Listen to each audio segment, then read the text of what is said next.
하나님께서 오늘 우리에게 주신 말씀은 누가복음 24장 13절로 49절입니다.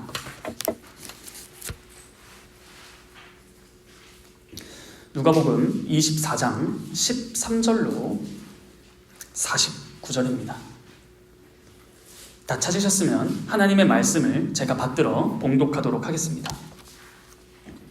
그날에 그들 중 둘이 예루살렘에서 25리 되는 엠마오라 하는 마을로 가면서 이 모든 된 일을 서로 이야기하더라.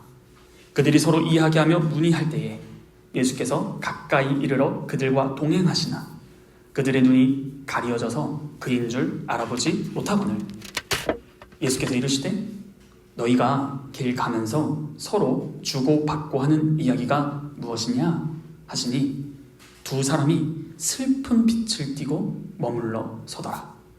그 한 사람인 글로바라 하는 자가 대답하여 이르되 당신이 예루살렘에 체류하면서도 요즘 거기서 된 일을 혼자만 알지 못하느냐? 이르시되 무슨 일이냐? 이르되 나사렛 예수의 일이니 그는 하나님과 모든 백성 앞에서 말과 일에 능하신 선지자이거늘 우리 대제사장들과 관리들이 사형 판결에 넘겨주어 십자가에 못 박았느니라. 우리는 이 사람이 이스라엘을 속량할 자라고 바랐노라. 이뿐 아니라 이 일이 일어난 지가 사흘째요. 또한 우리 중에 어떤 여자들이 우리로 놀라게 하였으니 이는 그들이 새벽에 무덤에 갔다가 그의 시체는 보지 못하고 와서 그가 살아나셨다 하는 천사들의 나타남을 보았다미라. 또 우리와 함께한 자 중에 두어 사람이 무덤에 가 과연 여자들이 말한 바와 같음을 보았으나 예수는 보지 못하느니라 하거늘 이르시되 이 미련하고 선지자들이 말한 모든 것을 마음에 더디 믿는 자들이여 그리스도가 이런 고난을 받고 자기의 영광에 들어가야 할 것이 아니냐 하시고 이에 모세와 모든 선지자의 글로 시작하여 모든 성경에 쓴 바 자기에 관한 것을 자세히 설명하시니라. 그들이 가는 마을에 가까이 가매 예수는 더 가려 하는 것 같이 하시니 그들이 강권하여 이르되 우리와 함께 유하사이다. 때가 저물어 가고 날이 이미 기울었나이다 하니 이에 그들과 함께 유하러 들어가시니라. 그들과 함께 음식 잡수실 때에 떡을 가지사 축사하시고 떼어 그들에게 주시니 그들의 눈이 밝아져 그인 줄 알아보더니 예수는 그들에게 보이지 아니하시는지라. 그들이 서로 말하되 길에서 우리에게 말씀하시고 우리에게 성경을 풀어주실 때에 우리 속에서 마음이 뜨겁지 아니하더냐 하고 곧 그때로 일어나 예루살렘에 돌아가 보니 11 제자 및 그들과 함께한 자들이 모여 있어 말하기를 주께서 과연 살아나시고 시몬에게 보이셨다 하는지라. 두 사람도 길에서 된 일과 예수께서 떡을 떼심으로 자기들에게 알려주신 것을 말하더라. 이 말을 할 때에 예수께서 친히 그들 가운데 서서 이르시되 너희에게 평강이 있을지어다 하시니 그들이 놀라고 무서워하여 그 보는 것을 영으로 생각하는지라. 예수께서 이르시되 어찌하여 두려워하며 어찌하여 마음에 의심이 일어나느냐? 내 손과 발을 보고 나인 줄 알라. 또 나를 만져보라. 영은 살과 뼈가 없으되 너희 보는 바와 같이 나는 있느니라. 이 말씀을 하시고 손과 발을 보이시사 그들이 너무 기쁨으로 아직도 믿지 못하고 놀랍게 여길 때에 이르시되 여기 무슨 먹을 것이 있느냐 하시니 이에 구운 생선 한 토막을 드리니 받으사 그 앞에서 잡수시더라. 또 이르시되 내가 너희와 함께 있을 때에 너희에게 말한 바 곧 모세의 율법과 선지자의 글과 시편의 나를 가리켜 기록된 모든 것이 이루어져야 하리라 한 말이 이것이라 하시고 이에 그들의 마음을 열어 성경을 깨닫게 하시고 또 이르시되 이같이 그리스도가 고난을 받고 제3일에 죽은 자 가운데서 살아날 것과 또 그의 이름으로 죄 사함을 받게 하는 회개가 예루살렘에서 시작하여 모든 족속에게 전파될 것이 기록되었으니 너희는 이 모든 일의 증인이라. 볼지어다 내가 내 아버지께서 약속하신 것을 너희에게 보내리니 너희는 위로부터 능력으로 입혀질 때까지 이 성에 머물라 하시니라. 아멘. 여러분 잘 나오셨습니다. 제가 담임 목사님과 같이 인사말 하자는 거 아닙니다. 담임 목사님께서는 잘 나오셨습니다. 옆에 성도들 보시며 예수님 닮으셨습니다 라고 인사하라고 하시죠? 전 그 의미를 말하려는 게 아니라 정말 잘 나오셨습니다. 왜냐하면 오늘이 무슨 날이죠? 여러분, 오늘 무슨 날입니까? 그냥 들리신 거죠? 무슨 날이죠, 오늘? 주일입니다. 뭐야? 주일이 어떤 줄임말이죠? 주님의 날. 주님의 날도 줄임말입니다. 그 주님의 날의 풀네임은 또 뭐죠? 우리 주님께서 부활하신 날입니다. 이 주일입니다. 여러분, 수지 맞으셨습니다. 오늘 뭘 배우죠? 오늘 부활 배웁니다. 여러분들께 원래 설문조사나 한번 써보려고 하고 그거를 거두려고 했는데 여러분 부활 믿으십니까? 오케이. 여러분, 무엇을 믿는다라는 건 무엇으로 믿는다라는 말입니다. 그럼 질문을 바꿔보겠습니다. 부활을 무엇으로 믿으시나요? 다시 말해, 여러분들이 부활을 믿는다고 할 때 뭘 믿는 건가요? 속으로 대답해 보시길 바랍니다. 나는 부활을 믿는다. 부활에 무엇을 믿지? 혹시나 사람이 그냥 죽었다가 살아난 것을 믿는다거나 아니면 예수님께서 부활하신 것처럼 미래의 나 또한 부활하겠지, 이런 막연한 것들을 가지고 있으시다면 죄송하지만 부활에 대해서 굉장히 심히 모르시는 겁니다. 그래서 오늘 여러분들이 수지 맞은 겁니다. 왜요? 여러분들이 그토록 믿는 그 복음의 핵심적인 사안인 부활에 대해서 오늘 배울 것이기 때문입니다. 자, 그렇다면 제가 나눠드린 유인물 한번 보도록 하겠습니다. 하이델베르크 요리문답 제17주일 45문입니다. 문 읽을 테니 답해 주시기 바랍니다. 그리스도의 부활은 우리에게 어떤 유익을 줍니까? 답.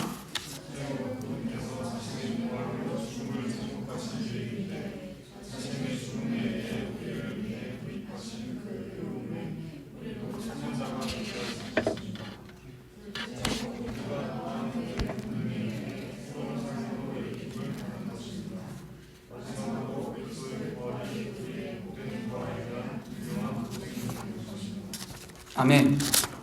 이렇게 설교를 마치면 됩니다. 이게 우리가 복음을 믿는다 했을 때 복음의 핵심들입니다. 사실 설교를 할 필요가 없어요. 오히려 설교를 하면 이거 망칠까봐 겁날 정도입니다. 자, 그런데 설교는 해야 됩니다.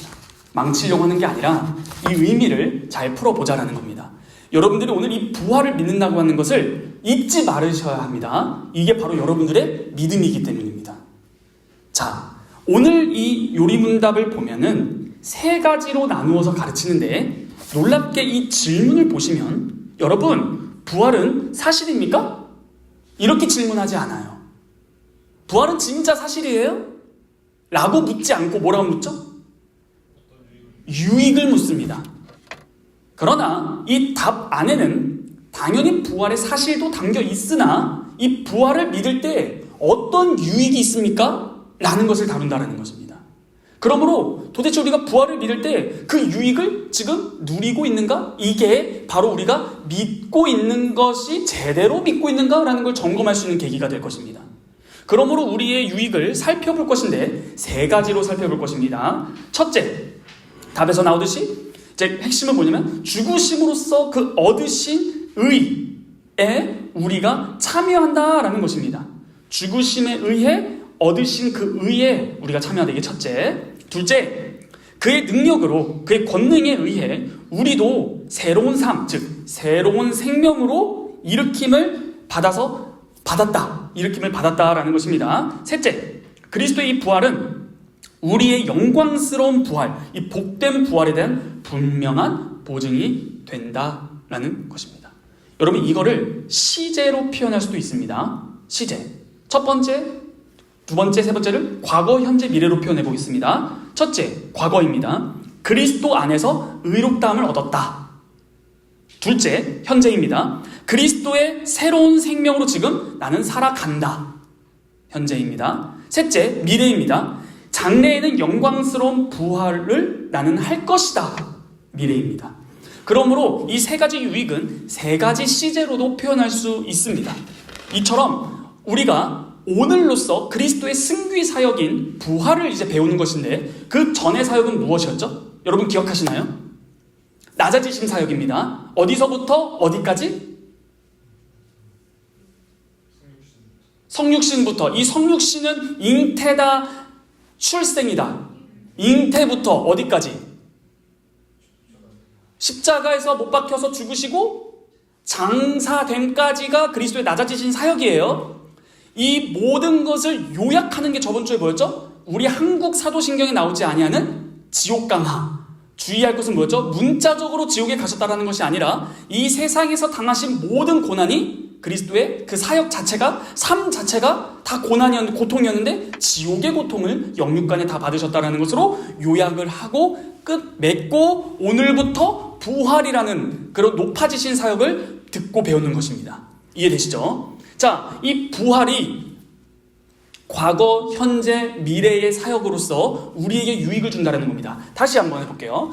우리가 전까지 배웠을 때 어디서부터 어디까지라고 했냐면 이 세상 복지국가 사회는 어디서부터? 요람에서부터 어디까지? 무덤까지인데 기독교는 어디서부터? 잉태부터 어디까지? 무덤까지. 그러니까 예수 그리스도의 사역은 우리의 출생, 전인, 임신, 어머니 뱃속에 있었을 때부터 우리는 구원을 받았다는 거예요. 그러므로 그리스도의 낮아지신 사역의 핵심은 잉태부터 무덤까지예요. 이게 곧 다른 말로 하면 우리의 전 생애를 책임지시고 담당하신다는 뜻입니다. 자, 그런데 방금 부활을 배울 때 세 가지 유익을 세 가지 시제로 표현했어요. 과거, 현재, 미래. 자, 그렇다면 이 부활이라는 사건도 결국 이렇게 표현할 수 있겠네요. 부활을 믿었을 때 우리의 전생에 과거, 현재, 미래를 또한 다 책임지는 사건이구나 라는 것을 알 수 있습니다. 그러므로 낮아지신 사역이나 높아지신 사역이나 결국에는 우리의 모든 과거, 현재, 미래를 다 책임지는 너무 복된 사실임을 알 수 있습니다. 여러분, 이거는 생략할 건데요. 오늘날 부활의 사실성에 대해서, 역사성에 대해서 부정하는 사람들이 많이 있습니다. 이건 목사건 신학자건 상관이 없습니다. 여러분들이 이 말이 과장되지 않음을 알려드리기 위해서 보진 마세요. 유튜브에 진목TV라고 치면 한 목사님이 나오세요. 그분은 부활을 안 믿고 아무것도 안 믿습니다. 근데 목사님입니다. 실제로 그분이 하는 말을 보면 예수께서 물 위로 걸으셨다? 아, 그거 다 신화다. 예수께서 부활하셨다? 그거 집단 환상이다. 목사님이 이렇게 설교합니다. 진목TV를 보시면 됩니다. 근데 그 유튜브가 굉장히 인기가 많아요. 왜요? 야, 이렇게 설명을 해주는 목사님이 있다니 너무 이성적이야. 마치 홍해가 갈라진 거 아닙니다. 갈대숲을 지나간 겁니다. 더 나아가서 진보적인 학자들은 이스라엘이 무슨 홍해를 건너요? 애초에 이집트에 간 적도 없다. 마치 우리의 단군 신화처럼 신화를 묘사하기, 우리의 정체성을 묘사하기 위해 이집트에 간 것처럼 꾸며낸 거다. 이렇게 성경을 보는 분 중에 한 분이세요. 그런데 여튼 이 오늘날은 이 부활이 진짜 있어? 죽은 사람이 어떻게 살아나? 라는 것에 대해서 많이 부정하는 시대에 살고 있기에 이 사실이라는 것도 굉장히 중요한데 오늘 이걸 다 말씀드리진 못하지만 사실, 부활이 역사적인 사실이다라는 것과 그 부활의 의미, 그러므로 그 의미를 알았을 때 우리에게 유익, 이 세 가지를 같이 좀 살펴볼 것입니다. 이 시간에 부활의 사실성을 다 논증할 수는 없어요. 대표적으로 부활의 사실성을 반대하는 세 가지 이론이 있습니다. 기절설. 예수께서 십자가에서 엄청난 고통으로 쇼크. 저는 이걸 되게 공감합니다. 저는 미주신경성 실신이라는 질병을 갖고 있는데 이때 제가 실신하는 증상 중 좋은 효과를 발휘하는 것 중 하나는 엄청난 한 번의 고통이 왔을 때 쓰러지기도 합니다. 쇼크로요. 그래서 마치 예수님도 미주신경성 실신인지 모르겠지만 여튼 핵심이 뭐냐면 엄청난 구타와 그 피를 흘림으로 쇼크 상태로 잠시 기절했다가 사람들이 죽은 줄 알고 그를 끌어내려서 무덤에 앉혔을 때 그 서늘한 곳에 깼다. 기절설입니다. 두 번째, 집단 환각설입니다. 다 그냥 너무 예수님을 보고 싶은 나머지 예수님 다 150명 이상이 다 환각을 받아. 예수님. 이 집단 환각설입니다. 그리고 도난설입니다. 예수의 시체를 훔쳤다. 자, 이거에 대해서 자세히 설명 않겠지만 다 근거 없습니다. 일단 말도 안 되는 하나만 그냥 하시죠. 시간상. 예수님의 기절설만 보더라도 말도 안 되는 이유가 뭐냐면 성경에서는 예수님이 진짜로 죽었는지 확인하기 위해서 누가 어떤 짓을 합니다. 그게 뭔가 하니 로마 군인이 창을 가지고 찌릅니다. 물과 피가 쏟아져요. 또한 이런 것들에 대해서 유대 지도자들도 문제없음을 확인합니다. 그리고 빌라도도 확인을 합니다. 자, 이런 식으로 했는데 이게 뭐냐면 여하튼 믿고 싶지 않다고 이겁니다. 이거에 대해서 더 장황하게 말할 필요는 없어요.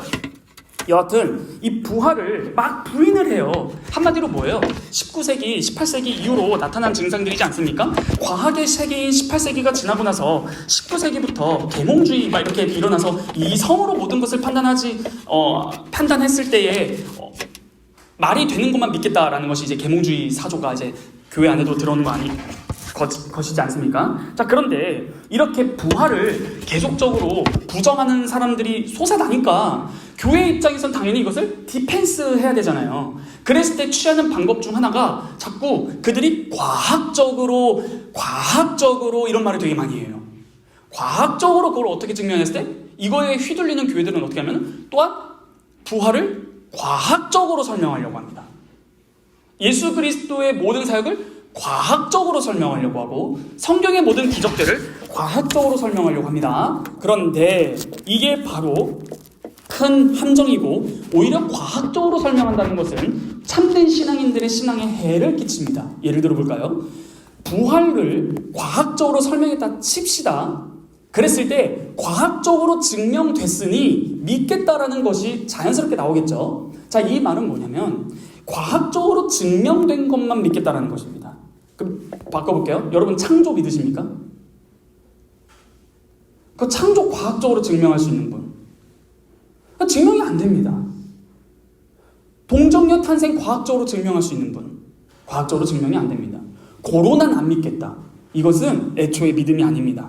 그러므로 마치 과학적으로, 논리적으로, 철학적으로 어떠한 신앙의 것들을 디펜스하고 변호하는 것을 이야 똑똑하다라고 하지만 그 안에 중요하게 숨겨진 두 가지 해가 있는데 바로 과학적으로 증명되지 아니하는 것은 믿지 않겠다는 태도로 양산할 수 있고 더 큰 문제는 뭐냐면 성경보다 과학의 권위를 높이는 겁니다. 성경 위에 과학을 올리는 것이죠. 이 권위의 문제를 또 양산하게 됩니다. 그럼 뭐가 더 권위 있는 거지? 이런 문제가 양산되는 것입니다. 그러므로 이런 거 다 생략하고 말씀을 드리고자 하는 것은 첫째는 부활은 그 성격상 과학적으로 혹은 무엇으로도 증명을 시도할 수 있는 대상이 되지 않는다라는 것입니다. 부활은 증명의 대상이 아니다. 이거 잘 알아두시고요. 둘째는 부활의 사실이 곧 믿음을 불러일으키지 않는다. 이 두 가지. 뭐라고요? 첫째, 부활은 증명의 대상이 아니다. 둘째, 부활은 그 자체로 믿음을 불러일으키지 않는다라는 사실입니다. 자, 이 두 가지인데요. 이 두 가지를 잘 기억해 보시면 좋겠습니다. 일단 첫째는 부활은 성격상 증명의 대상이 아니라는 것은 방금 그 부활의 그 과학적 증명이니 뭐니 이런 걸로 그냥 같이 넘어가겠습니다. 시간이 없어요. 자, 두 번째, 부활. 여러분 주변에 믿었으면 하는 사람들이 있으신가요? 불신자 친구들, 가족, 누구든지 믿었으면 하는 지인들 있으신가요? 그럼 질문해 보겠습니다. 만일 예수님이 부활하신 상태로 지금 그 친구 옆에 있으시다면 그 친구들은, 그 지인들은 믿을 수 있을 거라고 생각하시나요? 이 질문입니다. 방금 제가 두 번째 뭐라고 했죠? 부활은 그 자체로 믿음을 불러일으키는 게 아니다라고 했습니다. 실제로 무슨 말이냐면 여러분들이 전도하고 싶은 대상 옆에 예수님이 부활하신 상태로 오더라도 안 믿습니다. 안 믿으면. 그게 어떻게 가능하지? 오늘 읽은 본문이 그래요. 엠마오로 가는 두 사람이 예수님이 부활하셔서 함께 하는데 안 믿어요. 못 믿습니다. 한번 볼까요? 누가복음 24장 23, 4절입니다. 누가복음 24장 23, 4절입니다. 한번 읽어보겠습니다. 그의 시체는 보지 못하고 와서 그가 살아나셨다 하는 천사들의 나타남을 보았다니라. 또 우리와 함께한 자 중에 두어 사람이 무덤에 가 과연 여자들이 말한 바와 같음을 보았으나 예수는 보지 못하느니라 하거늘. 앞선 또 22절도 한번 보시죠. 또한 우리 중에 어떤 여자들이 우리로 놀라게 했으니 그들의 새벽에 무덤에 갔다가 말 그대로 23절에 없다 나타났다 이런 내용이죠. 자, 22, 3, 4절을 보면 자세히 봐보세요. 분명히 이들은 빈 무덤 이야기를 들었고요. 그 말을 옮기기까지 해요. 지금 예수님한테. 그렇지만 예수의 부활을 믿진 않습니다. 고로 부활의 사실을 들었다고 해서 저절로 부활의 신앙이 생기는 것은 아닙니다. 빈 무덤을 아무리 증명해 보인다고 해서 부활의 신앙을 갖는 것이 아니라는 것입니다. 그러면 질문해야 됩니다. 여러분들, 부활의 신앙은 어떻게 가질 수 있나요? 오늘 본문을 보면 핵심은 하나님의 말씀을 믿음으로써만 가질 수 있습니다. 엠마오 사건 다시 봐보겠습니다. 25, 6, 7절과 32절이 핵심입니다. 25절입니다. 이르시되 미련하고 선지자들이 말한 모든 것을 마음에 거디 믿는 자들이여 그리스도가 이런 고난을 받고 자기의 영광에 들어가야 할 것이 아니냐 하시고, 이에 모세, 선지자글로 시작해서 모든 성경에 쓴 바 자기에 관한 것을 자세히 설명하시니라. 32절입니다. 그들이 서로 말하되 길에서 우리에게 말씀하시고 우리에게 성경을 풀어주실 때 우리 속에서 마음이 뜨겁지 아니하더냐? 자, 이것입니다. 한마디로 부활체를 본다고 해서 믿음이 생기는 것이 아니라 성경이 풀어질 때 마음이 뜨거워지며 부활의 신앙을 갖는 것입니다.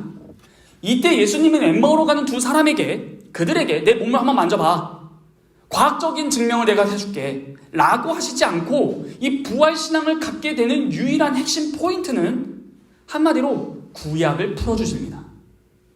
갑자기 부활신앙을 갖게 해주시는 방법으로 과학적 증명과 여러 가지 물질적 증명이 아니라 구약 성경을 풀 때 그들이 부활을 믿는 신앙이 생깁니다. 물론 여기서 핵심은 성경을 이렇게 가르치시고 구약 성경을 풀어주실 때 당연히 부활하신 그 자신을 나타내 보이시면서, 그 사실, 부활의 사실을 나타내 보이시면서 성경을 가르치신 것이 맞습니다. 40일 동안 많은 증거를 보이셨습니다. 그렇지만 여러분들이 아시다시피 40일 동안 하루도 빠짐없이 같이 있으셨던 것은 아닙니다.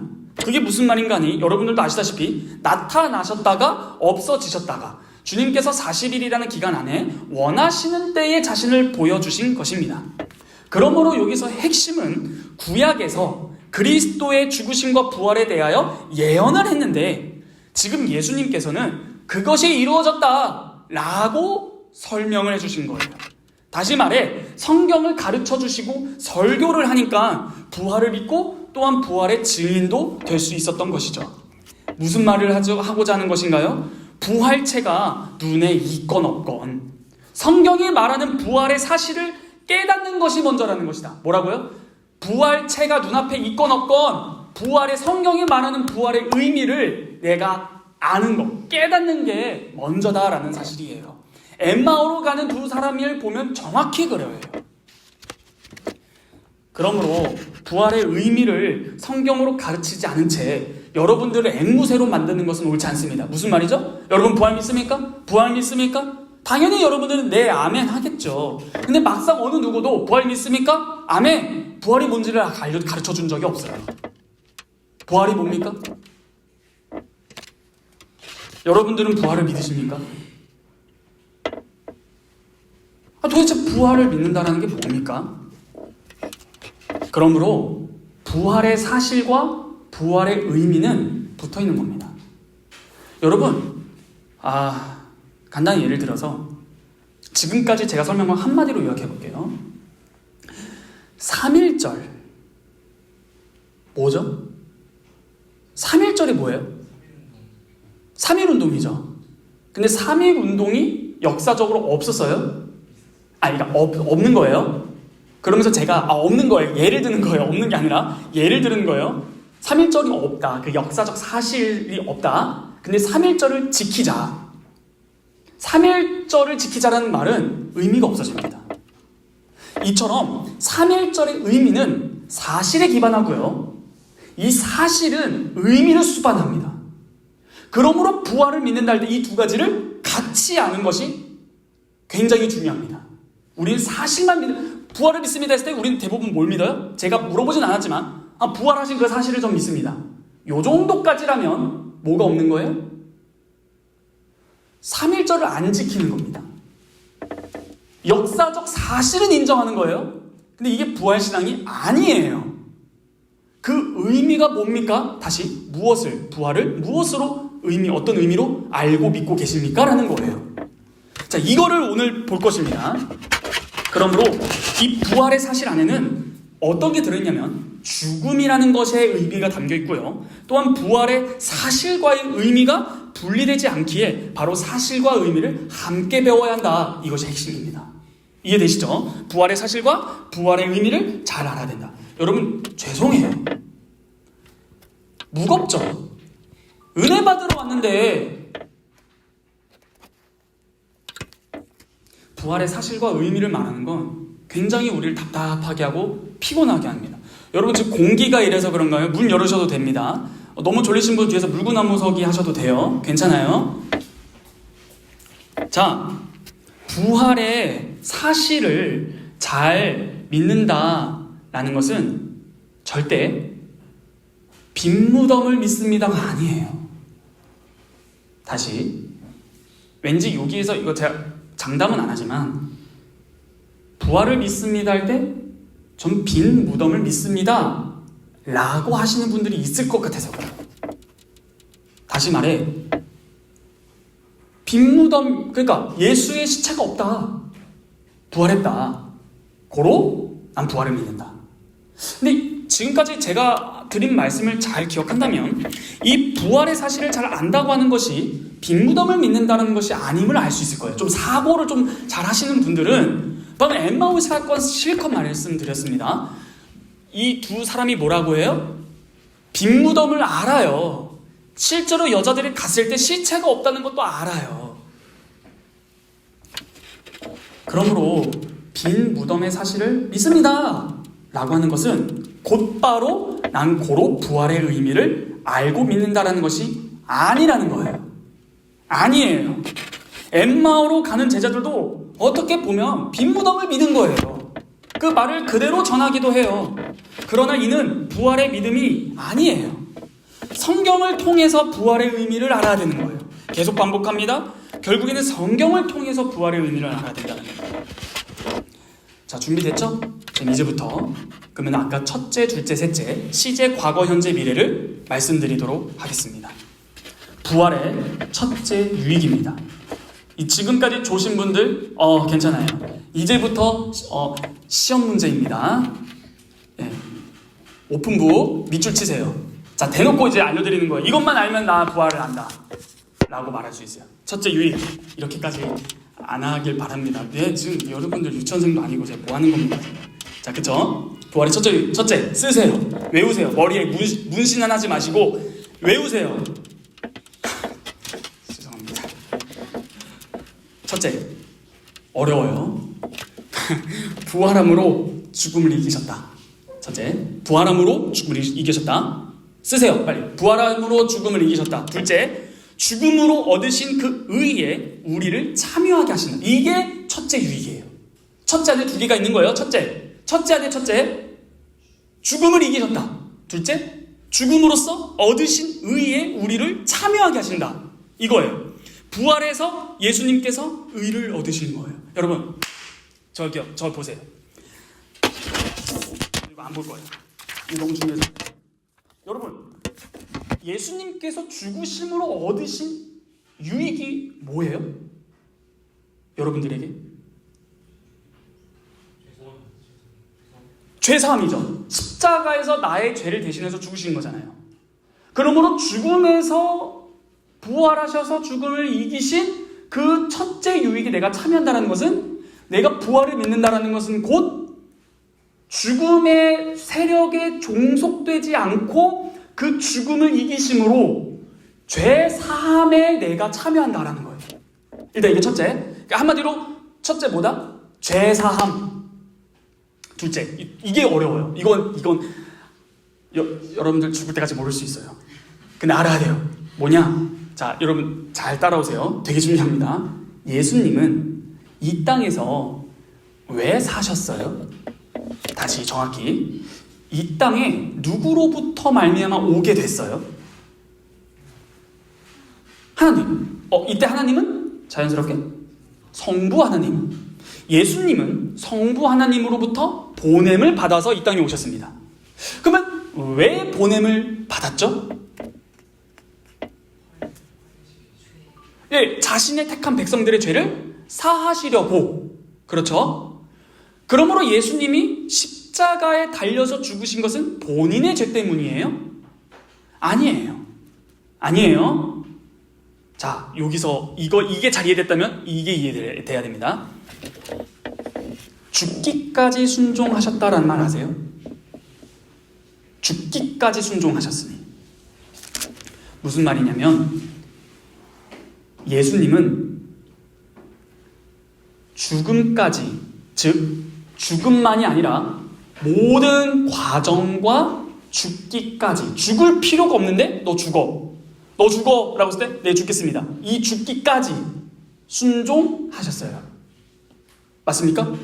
누구에게요? 하나님에게. 여러분, 이거 기억하시나요? 저랑 함께 했을 때 인간 본성 사중 상태, 이런 거 기억하시나요? 처음 들어보신 분? 자, 그럼 아담의 타락하기 전 사건 기억하시나요? 행위 언약이요. 그게 뭐냐면은, 잘 들으세요. 선악과를 먹지 말라. 먹으면 정녕 죽으리라. 먹었죠? 3장에서 어떻게 되냐면 추방당하죠? 추방당하기 전에 뭐라고 하나님께서 말씀하시냐면, 이들이 생명나무를 먹고 뭐 할까가? 영생할까 하노라. 그래서 여러분, 이 선악과 금령은 행위 언약인데, 이 행위 언약을 지키면 살고 어기면 죽는 겁니다. 근데 이 지키면 산다라는 것은 이미 아담은 살아있어요? 죽어있어요? 살아있는데 살아있는 자에게 생명을 주겠다라는 거예요. 그럼 이 생명은 아담이 가지고 있는 생명이에요? 아니면 외부로부터 뭐가 더 얹혀지는, 추가되는 생명이에요? 추가되는 생명이에요. 이게 우리 이걸 뭐라 하면 영생이라고 합니다. 그러면 영생을 얻는 방법은 뭐예요? 하나님, 그죠? 행위 언약. 하나님의 모든 명령에 하나도 빠짐없이 싹 다 지켜서 순종했을 때 얻어지는 것이 영생입니다. 자, 그렇다면 다시 돌아가 보자고요. 예수님께서 성부 하나님께로부터 보냄을 받았어요. 그리고 죽기까지 순종했어요. 모든 하나님의 명령을 다 순종합니다. 그러면 뭘 얻으셔요? 영생입니다. 그러면 그 예수님은 하나님이세요? 아니세요? 하나님이세요. 그럼 하나님은 영생이 필요해요? 안 해요? 그러면 예수님께서 얻으신 영생은 본인을 위해서예요? 아니면 우리를 위해서예요? 우리를 위해서입니다. 자, 그러므로 첫째의 첫째가 뭐냐면 죄사함이었어요. 근데 예수님께서 모든 삶을 다 순종하세요. 그럼 얻으신 의가 뭐냐면은 영생입니다. 자, 근데 이 영생 또한 우리를 위해서 순종하신 거다라는 뜻이에요. 여기서 중요한 게, 여러분, 이신칭의라고 들어보셨나요? 이신칭의. 믿음으로 말미암아 살리라. 이거 아시죠? 이신. 이거 한자여서 그런데, 칭의, 의롭다고 칭해주는 거예요. 의롭지 않은데 넌 의로워. 판사 땅땅땅 하면 아무리 사람들이 뭐라 해도 그 사람은 의로운 거예요. 그래서 이 신이 말 그대로 믿음으로 말미암아 그러니까 의를 칭함을 받는다라는 뜻이에요. 자, 의는 뭐예요? 그러면 바로 무죄함뿐만 아니라, 야, 너는 정말 내 명령을 다 지켰구나, 이런 하나님의 인정입니다. 한마디로 말해서 너는 죄만 없을 뿐만 아니라 넌 의롭네? 이 말은 죄만 없을 뿐만 아니라 넌 정말 내 명령을 다 지켰구나라는 것이 뭐예요? 의예요. 의. 하나님이 보시기에 이런 말이에요. 한마디로 넌 옳다. 여러분들이 나중에 예수님 재림하셨을 때 받을 그 심판, 넌 옳다.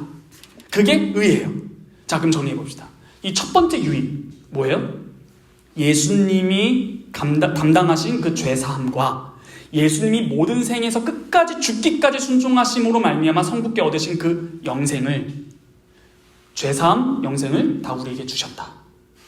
이게 첫째 부활의 유익에 참여하는 겁니다. 놀랍게도요, 디모데전서 3장 16절 한번 보시겠습니까? 이게 굉장히 놀라운 구절이에요. 딤전 36. 되게 놀라운, 깜짝 놀라지 마세요. 청심한 다 빨리 먹어요. 깜짝 놀랄 것 같아.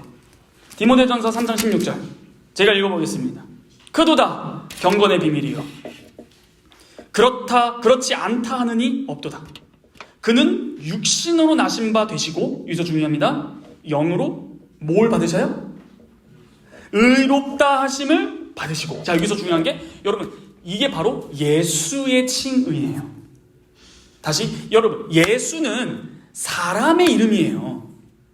완전한 하나님이요 사람이신 그분의 이름이 예수예요. 그러므로 예수님이 의롭다 하심을 받았대요. 그건 무슨 말이에요? 그게 옳다잖아요. 영으로 의롭다 하심을 받았대요. 예수님이 죄 없으시고 모든 율법안의 명령을 다 지켰다라는 것을 성부께로부터 인정받은 게 예수의 이 의롭다함을 받으셨다는 거예요. 누가? 예수님이. 그런데 우리가 예수님을 믿을 때 어떻게 돼요? 그와 우니온 미스티카, 신비한 연합을 이룹니다. 다시 이 연합을 믿음으로 잘 이해하기 위해서는 구약의 제사를 아시는 분들은 아실 거예요. 제가 급해서 그럽니다. 여러분, 구약 성경 읽었을 때 제사하는 거 보셨죠? 제사하죠? 제사랑 도살이랑 차이가 뭐라고 말씀드렸어요? 도살이랑 제사랑 안수예요. 안수를 빼면은 제사가 곧 도살이에요. 그냥 각 뜨고 자르고 죽이고 피 뽑고 껍질 벗기고 그거 아니에요? 근데 그 도살과 제사의 차이는 안수를 하냐 마냐예요. 그렇죠? 근데 이 안수는 뭐예요? 목사님 안수 이게 아니에요. 두 손으로 그 짐승의 머리에 꽉 눌러서 뭐예요? 이게 안수예요. 이게 짐승이라면 이게 내가 두 손으로 꾹 누른다고. 그리고 꾹 누르고 뭐예요? 내 죄를 말합니다. 그랬을 때 이게 뭐예요? 전가죠. 근데 항상 제사에 제물이 아무거나 해도 돼요? 조건이 있었어요. 뭐였어요? 흠없는. 그래서 이중전가, 흠없는 깨끗한 그 짐승을 죄 많은 나랑 연결시키는 고리가 뭐였던 거예요? 안수. 그래서 뭐예요? 헌집 줄게 세십다오. 내 죄 너 다 가져가라. 너 흠없으면 다 내놔. 이게 제사예요. 그러므로 내가 죽어야 될 그 자리에 짐승이 죽는 거예요. 이것의 궁극적 실현이 뭐예요? 예수님입니다. 예수님 다 지켰어요. 다 순종했어요. 의로우세요. 그런데 예수님한테 이러는 거예요. 헌집 줄게 세십다오. 예수님을 믿어요. 그래서 예수님께 안수한 사람 없죠? 그 안수가 뭐예요? 이중전가 핵심이 믿음입니다. 그래서 우리가 예수를 믿었을 때 우리의 모든 죄를 그분께, 그분의 모든 의를 내 걸로. 그래서 이게 신비한 연합이 일어난다는 거예요. 그분이 나랑 같이 된다. 모든 택한 백성들이 예수 그리스도 안에다. 엔 크리스토스. 그리스도 안에서 너를 봐주겠다. 그게 뭐예요? 죄 없고 의롭구나. 그래서 우리가 죄 없는 거예요? 우리가 의로운 거예요? 아니에요. 믿음으로. 그래서 이신칭의, 믿음으로 말미암아 너를 의롭다 여겨줄게. 왜? 예수가 모든 걸 다 했으니까. 그러므로 우리의 죄사함뿐만 아니라 그분이 의롭다 여기심을 받은 그 의를 믿음으로 그와 하나 되었을 때 너도 의롭네? 마지막 예수님께서 최후 심판됐을 때 여러분들이 죄 없다 이런 선언을 들으실 겁니다. 뿐만 아니라 내 율법을 다 지켰구나. 돌아보세요. 여러분 죄 없으십니까? 의로우세요? 아니에요. 근데 우리를 영원한 지옥불에 떨어져야 할 우리를 너는 죄가 없고 지옥에 가면 안 되지. 어디서 지옥에 갈라 그래?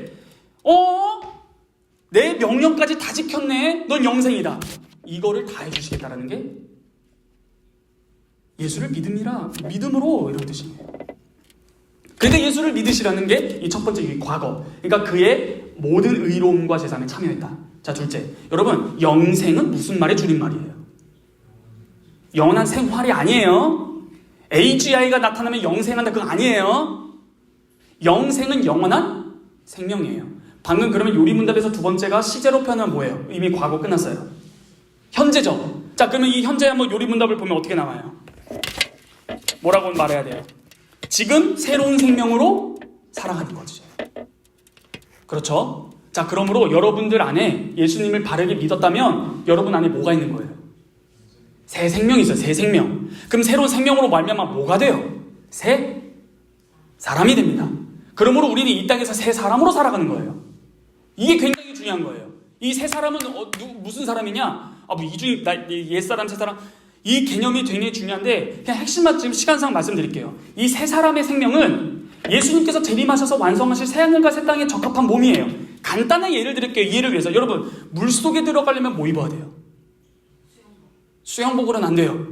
잠수복. 수영복은 안 돼요. 잠수복이에요, 집사님. 큰일 나요. 야예. 잠수복. 불길로 들어가려면 뭘 입어야 돼요? 방화복. 우주로 가려면 뭐 입어야 돼요? 우주복. 이처럼 이 뭐냐면요, 그 환경에 적합한 몸이라는 거예요. 그 환경에 적합한 상태라는 겁니다. 그러므로 새로운 생명으로 말미암아 새 사람이 되었다라는 것은 이 새 사람은 어떤 환경에 적합한 사람일까요?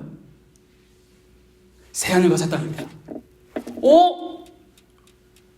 잠깐만, 그러면 전사님, 지금 우리가 예수를 믿음으로 우리 안에 이미 새 생명이 있습니까? 예. 이 예수 그리스도의 부활의 생명입니까? 예. 그럼 우리는 이미 부활한 그 생명과 동일한 생명과 예. 그럼 우리가 지금 그 생명으로 말미암아 새 사람이 되었으면 우리가 이 땅에서 살아가는 것은 나중에 새 하늘과 새 땅에서 살아갈 그 천국 시민 생활을 이 땅에서 할 수 있는 겁니까? 네. 그러면 여러분들 질문해 볼게요. 새 하늘과 새 땅에서 범죄할 수 있을까요? 못할까요? 그때 막 죄 지을 수 있어요? 없어요? 새 하늘과 새 땅에서 죄 지을 수? 없어요. 그러므로 그 생명이 있다면 죄를 지을 수 있어요? 없어요?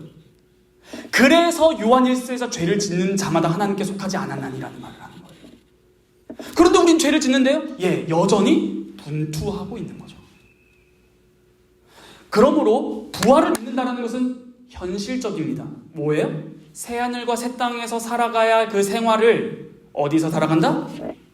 네, 시제로 따지면 현재에서 그 부활 생명을 살아간다. 생명은 정적이지 않고 동적이에요. 가만히 있으면 죽은 거예요. 생명이 어떻게 가만히 있습니까? 계속 활동하는 게 생명인 거지. 그러므로 여러분들이 부활을 믿는다고 해놓고 그 부활의 생명을 내가 이 땅에서 드러내지 못하면 여러분들은 거짓 믿음입니다.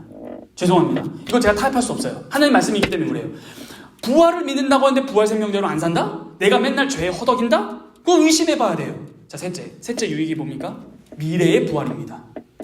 우리가 예수 그리스도께서 부활하셨다는 것을 어떻게 표현하냐면 그리스도의 부활을 첫 열매다 이렇게도 표현해요. 첫 열매, 보증이다 이렇게 표현합니다. 첫 열매. 여러분, 첫 열매가 뭐냐면 미국에 제가 가서 되게 놀랍습니다. 거기는 그 농사를 할 때 이렇게 사람이 안 해요.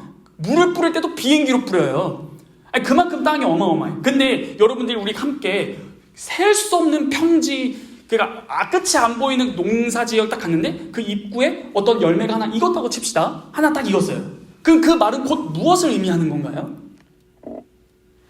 그 뒤에 있는 수많은 열매들도 익었다. 익겠다.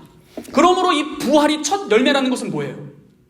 그와 함께한 자들도 곧 그렇게 되겠네. 이거예요. 이게 부활을 믿는 세 번째 유익입니다. 그럼 정리해볼게요. 첫째, 그리스도께서 성취하신 의에 참여한다는 것은 그가 죽음을 통해서 이루신 우리를 대신해서 죽으신 그 죄사함 뿐만 아니라 그가 죽기까지 순종하셨던 그 의로, 즉 모든 율법 순종 영생을 얻으심. 이게 우리 거네. 둘째, 부활 생명이 우리 거라고? 그럼 우리가 이 땅에서 이미 그 부활의 생명으로 말미암은 새 사람으로 살아갈 수 있음. 살아가야 함. 안 살아가면 거짓. 셋째, 그로 미래에도 우리가 예수님 부활체처럼 되겠네. 여러분, 오늘 엠마오로 사건 보면은 예수님처럼 됩니다. 우리 믿으셔야 돼요. 그럼 예수님처럼 된다는 게 뭐게요? 순간이동 가능, 텔레포트 가능, 물체 있는데 그냥 들어다 놨다 가능, 있다 없어지는 거 가능합니다. 재밌겠죠? 숨바꼭질 절대 못 찾아.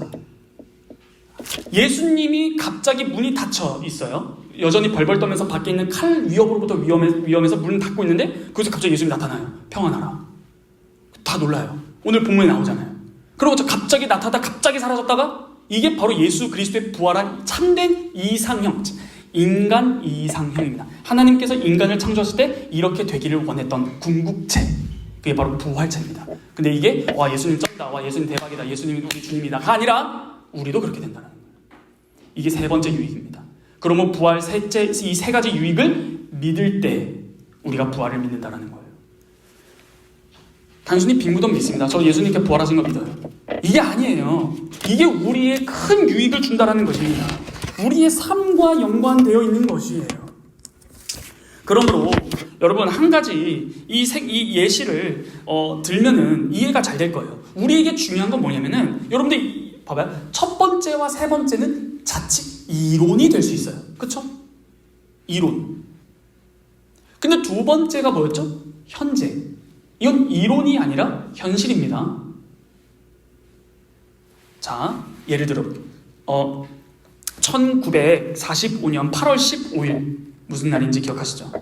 1945년 8월 15일 뭐죠? 광복입니다. 이게 뭐냐면은 일본으로부터 우리가 해방된 겁니다. 그럼 이렇게 예를 들어볼게요. 좋은 예시예요. 일본 순사들에게 우리는 종노릇했죠. 가라면 가고 오라면 오고 종노릇했습니다. 자, 그런데 이 8월 15일 기점으로 전에는 순종해야 됐지만 이제 후로는 그 일본 순사에게 가라 했을 때 안 가도 됩니다.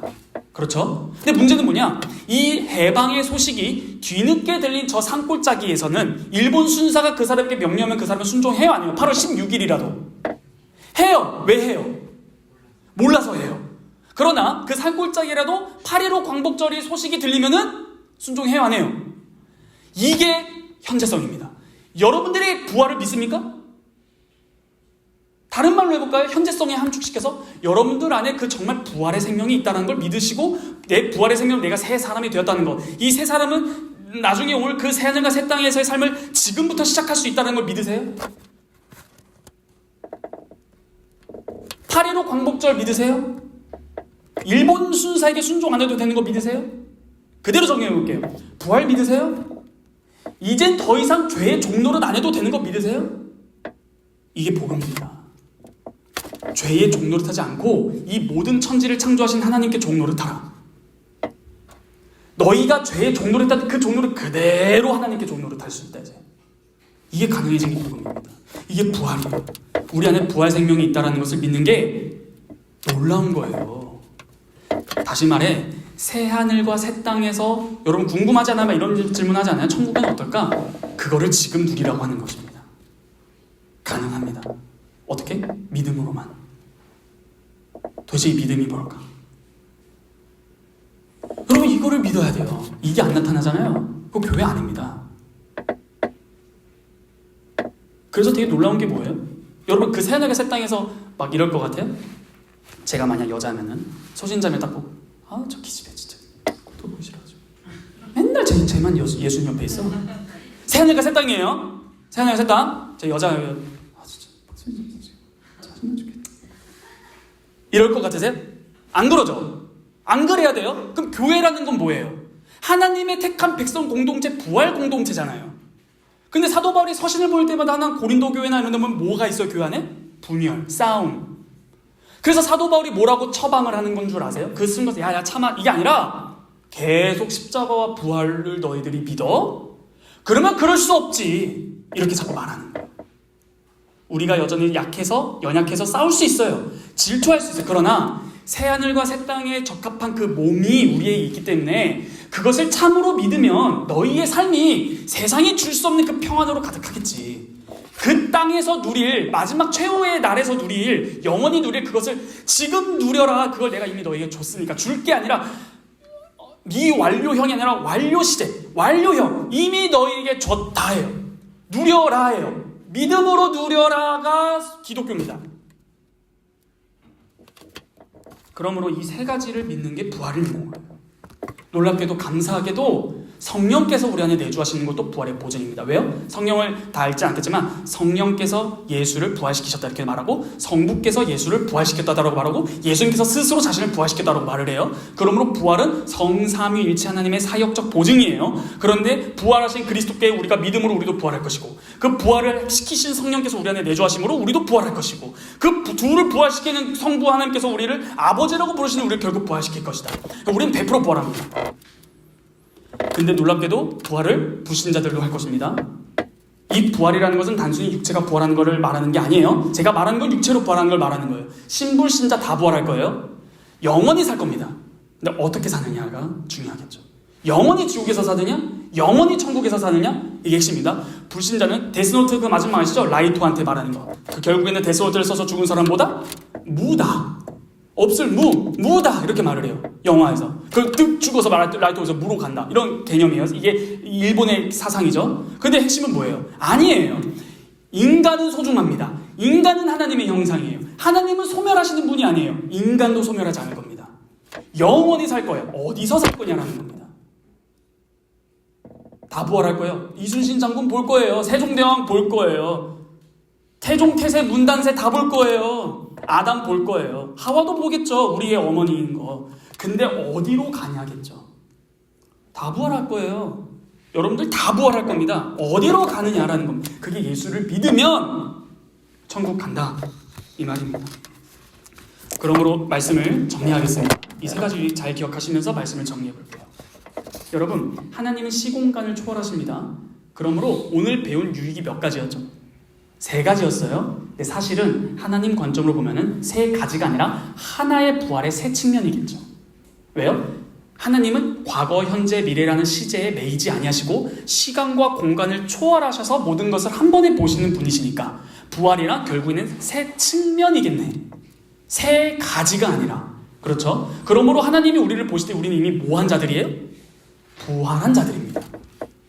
그리고 부활을 기다려요.